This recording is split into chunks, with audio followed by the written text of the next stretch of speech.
හොයි තට්ටය ඵලයන් එහාට.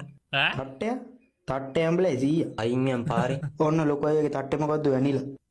තට්ටේ පලනවා උඹේ. ඒක හරි සරල ඩබින්. ඔබ තාම මෙතනද? මොකද බං දූලිය උස්සන්නේ? තොගේ බිත්තර ඔලුව පලනවාමාද? පුටා.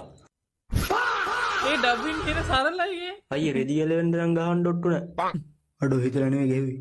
බුදු අම්බෝ මම යනවා යාපාරෙන්. අයියා පොඩ්ඩක් ජොනිත් වගේ. අඩෝ මල්ලි උඹ යනවාද? ජොනි. ඵලයන්. කවුද යකෝ ගෙදර මීයට ගැහුවේ? උයා. තව පොඩ්ඩෙන් කන ඇටද?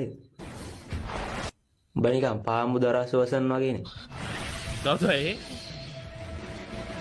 ඇහැට උල්ලු නම් ඊසි බං. බොක සෙට්ලා තියෙන යන්න තැනක් නැහනේ. තව පොඩ්ඩෙන් බොක යනවා මෙතන. අඩෝ මල්ලි මේ ළඟ ලැට් එකක් නැද්ද බං? මොකෙද්ද බං උඹ? දන්නේ නැත්තම් කියහම මං හොයාගන්නම්. අඩෝ පිටේ උන්ට මේකේ රෙන්න දෙන්නේ නැහැ කෝ මම ඉන්නක කපනවතෝ. කනවතෝ මං ආයි කියන්නේ මේ වගේ අවස්ථාවල වද දෙන්න එපා. උඹ මට කියන්නේ පිටගංකාරයෝ ඇවිල්ලා මේකේ වීලා යනකම් බලාගෙන ඉන්න කියලා.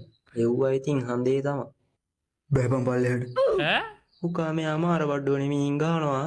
ටොක් විතරයිනේ කරේ. සද්ද දාලා වෙන්න එපා. ගාන බලගෙන. ඒක ඉතර එහෙම මේ සංකීර්ණ ඩබින් නෑ චහින සරලයි. උන් දෙන්නගේ ඉදිරිපස්සාස.